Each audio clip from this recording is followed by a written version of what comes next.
సాహితీ infra MD లక్ష్మీనారాయణను ED అధికారులు ప్రశ్నిస్తున్నారు. నిన్న లక్ష్మీనారాయణను అదుపులోకి తీసుకున్న అధికారులు ఈడీ కార్యాలయానికి తరలించారు. 1500 కోట్ల రూపాయలు వసూలు చేసి మోసం చేసిన కేసులో సాహితీ ఇన్ఫ్రాపై కేసు నమోదు చేసిన సీసీఎస్ పోలీసులు దర్యాప్తు చేస్తున్నారు. దీనిలో భాగంగా సాహితీ ఇన్ఫ్రాపై ఇప్పటి వరకు 50కి పైగా కేసులు నమోదయ్యాయి.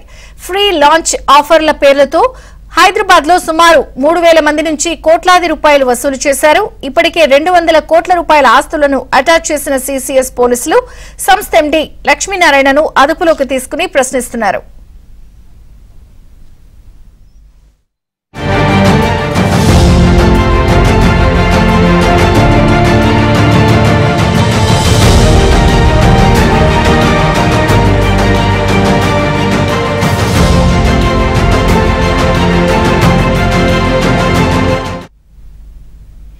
సాహితీ ఇన్ఫ్రా మోసాలు ఒక్కొక్కటిగా వెలుగు చూస్తున్నాయి. ఇప్పటికీ 50కి పైగా కేసులు నమోదైన నేపథ్యంలో దాదాపుగా ఫ్రీ లాంచ్ ఆఫర్లతో కోట్లాది రూపాయలు వెనకేసుకున్న వ్యవహారంపై ఈడీ దృష్టి సారించింది, ఆస్తులను అటాచ్ చేసింది.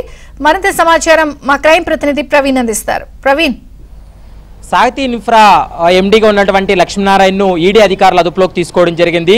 కొద్ది నిమిషాల క్రితమే ఈడీ అధికారులు వైద్య పరీక్షల నిమిత్తం ఉస్మానియా హాస్పిటల్కి తరలించారు. అక్కడ వైద్య పరీక్షల అనంతరం నేరుగా నాంపల్లి ఈడీ కోర్టు ముందు ప్రవేశపెట్టి రిమాండ్ చేసేటువంటి అవకాశం అయితే కనపడుతుంది. ఇప్పటి వరకు దాదాపు 1500 కోట్ల వరకు కూడా సాహితీ ఇన్ఫ్రా పేరుతోటి మోసాలకు కూడా పాల్పడినటువంటి పరిస్థితి. హైదరాబాద్ కేంద్రంగా ఫ్రీలాన్స్ పేర్లతోటి చాలా మంది నుండి డబ్బులు వసూలు చేసి మోసానికి పాల్పడినటువంటి పరిస్థితి కనపడుతుంది. 2 తెలుగు రాష్ట్రాల్లో కూడా పెద్ద ఎత్తున సాహితీ ఇన్ఫ్రా పైన కేసులు నమోదు చేసింది. గతంలో కూడా ఏబిఎన్ ఆంధ్రజ్యోతి వరుస కథనాలు ప్రసారం చేసింది. ఎందుకంటే బాధితులందరూ కూడా ఎక్కువ మంది సాఫ్ట్వేర్ ఇంజనీర్లు కావచ్చు, ప్రభుత్వ ఉద్యోగులు, మరోవైపు పోలీసులు కూడా ఎక్కువ మంది బాధితులుగా ఉన్నారు.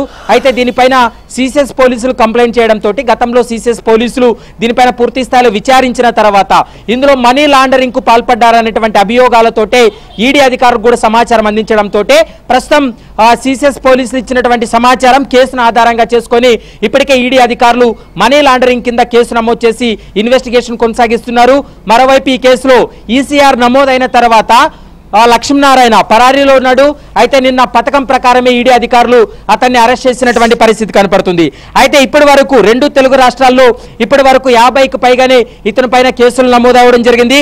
ఫ్రీలాన్స్ పేరుతోటి హైదరాబాద్ లోని సుమారు 3000 మందికి పైగా బాధితులున్నట్లు ఇప్పటికే ఈడీ కావచ్చు, సీసీఎస్ పోలీసుల విచారణలు కూడా వెల్లడైనటువంటి పరిస్థితి ఉంది. అయితే సీసీఎస్ పోలీసులు విచారించినటువంటి సమయంలో దాదాపు 200 కోట్ల రూపాయల వరకు కూడా ఇప్పటి వరకు లక్ష్మీనారాయణకి సంబంధించి సాహితీ ఇన్ఫ్రాకు సంబంధించినటువంటి ఆస్తులన్నింటినీ కూడా అటాచ్ చేసినటువంటి పరిస్థితి ఉంది. ఇప్పుడు ఈడీ అధికారులు విచారించిన తర్వాత ఈడీ అధికారులు ఇప్పుడు ఎంత పెద్ద మొత్తంలో ఆస్తులను అటాచ్ చేయబోతున్నారు, ఈసీఆర్ఐ నమోదైన తర్వాత ఈ కేసులో చాలా కీలకమైనటువంటి అంశాలు కూడా బయటపడుతున్నాయి. లక్ష్మీనారాయణ ఒక పథకం ప్రకారమే బినామీల పేర్లతోటి ఆస్తులను కూడా పెట్టడం జరిగింది.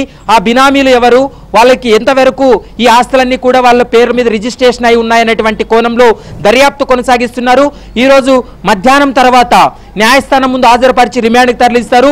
మరింత దర్యాప్తు కోసం లక్ష్మీనారాయణను కస్టడీకి కోరేటువంటి అవకాశం అయితే స్పష్టంగా కనబడుతుంది. దాదాపు హైదరాబాద్లోనే 3000 మంది బాధితులు ఉన్నారంటే దేశవ్యాప్తంగా ఎంతమంది బాధితులు ఉన్నారనేటువంటి కోణంలో కూడా దర్యాప్తు చేయాల్సినటువంటి అవసరం ఉంటుంది. ఇప్పటి వరకు 3000 కోట్ల వరకు కూడా వసూలు చేశాడు. ఇందులో 1500 కోట్ల వరకు కూడా మోసానికి పాల్పడ్డాడనేటువంటి అంశాన్ని కూడా ఈడీ అధికారుల విచారణలో వెల్లడైంది. కాబట్టి ఈ రోజు విచారణ తర్వాత చాలా కీలక అంశాలు బయటపడేటువంటి అవకాశం అయితే కనపడుతుంది. Vijayachandrika, thank you.